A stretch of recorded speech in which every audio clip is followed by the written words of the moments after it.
Now I'm going to tell you the story of young men and the king's persimmons. Long, long ago in Korea, there lived a man named Young Min. Young Min was a farmer who grew persimmons, but just not ordinary persimmons. He grew the best persimmons around. Everybody in the village loved his persimmons. Young Min had a brother named Jung Min. Jung Min was the exact opposite. He was lazy, he was pessimistic, and he grew persimmons that were so bad they smelled like dead fish. Nobody wanted to go anywhere near his farm because it smelled so bad. Now it happened one year, it was the king's 60th birthday. And there are two birthdays in Korea that are very important. When you turn 1 and when you turn 60. And for the 60th birthday, everybody wanted to do something special for the king. But in this village, people didn't know what to do. They were thinking, what can we do? What can we do? What can we do? When Young Min walked into his orchard, and he saw on the oldest tree, on the oldest branch, 3 persimmons, but not ordinary persimmons, no. They were the biggest, most beautiful persimmons you had ever seen.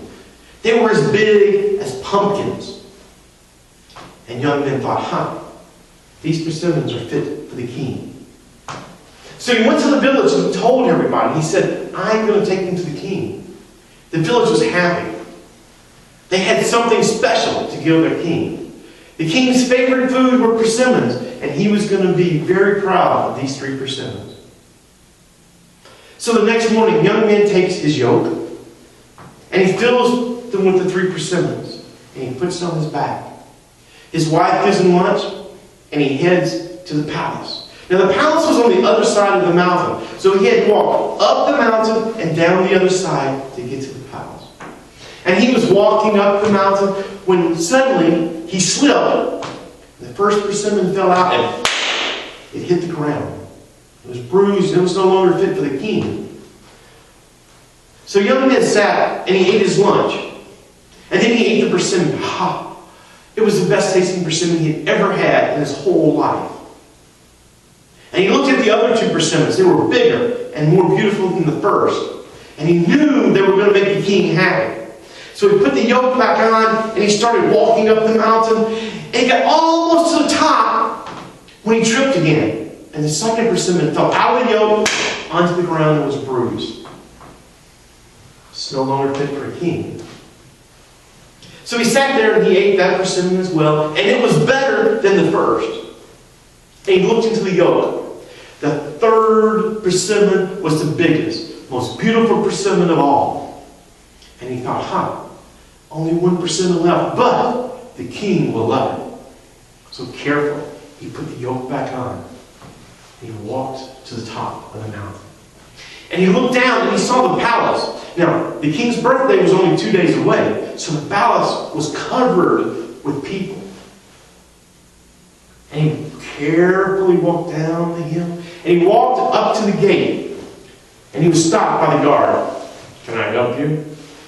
And Young Man said, yeah, I've got a persimmon for the king. He said, I'm sorry, but the king's cook only buys food on Tuesday. You'll have to wait till tomorrow. Young Man says, no. You don't understand. I don't want to sell him the persimmon. I want to give him the persimmon. And he took the yoke off. And he showed the guard. The guard's eyes got the size of saucers. He had never seen such a beautiful persimmon. And so he sent Young Min over to sit under a tree, and he called for a younger guard, and he whispered to him. And the guard took off. And Young Min sat and he waited, and he waited, and he waited, and he waited, and he waited. And he waited some more, and just before dark, here comes the second guard back. And he speaks to the first guard. And the first guard calls Young Min over. And he says, you can follow this guard and he'll take you to the king. So, Young Min walks in with the guard. He goes to the inner court. And there, sitting, drinking tea, was the king. But he wasn't alone. He was with 2 of the ministers from China. They had come down for the king's birthday. And Young Min looked up and said, I'm sorry. If I knew you had such important guests, I would have told him I could wait till tomorrow. He said, no. I understand you have a gift for me. And the young man took his persimmon and he gave it to the king. The king was amazed. He had never seen anything as beautiful. He couldn't wait. He had the servants cut it right there. And he had young men sit with him. And young men sat there with the king and with the two Chinese ministers, and he drank tea and he ate persimmons. They were the best persimmons he had ever had. The king had the biggest smile on his face. Even the two ministers from China were amazed that a farmer in Korea could grow something so beautiful that tasted so good. And the king said, my birthday is 2 days away, but tonight we're going to have a feast. You're going to be the guest of honor. The young man was surprised. He never expected that. So that night they had all kinds of food. Anything you could think of, they had. And young man ate and ate and ate. And then it was time to go to bed, and he went and he slept. And he woke early the next morning and he started to leave when he was stopped by the king. And he said, farmer, that was the best tasting persimmon I've ever had in my life. I'm sure you could have sold that persimmon for a lot of money. It was a great gift. And so I want to give you a gift to take back with you. And he gave a bag to young men. The young man was very thankful. And he bowed and he left. He didn't look in the bag at first because it wasn't what was in it that was important. It was the fact that the king had given him, young men, a simple farmer, a bag, a gift. But once he got outside the gate, he started wondering what it could be. And he opened it up and he looked in. It was full of gold. Young man wasn't a poor farmer anymore. He was a very, very, very rich man. And so he ran up the mountain. He ran down the other side. And he ran into the village. And everybody came out to see what happened. And his brother said, I bet you didn't even get to see the king, did you? And he said, no, brother, I didn't. He's a very nice man. And he said, you can't prove it, can you? I bet you just threw those things on the side of the path. He goes, no, brother.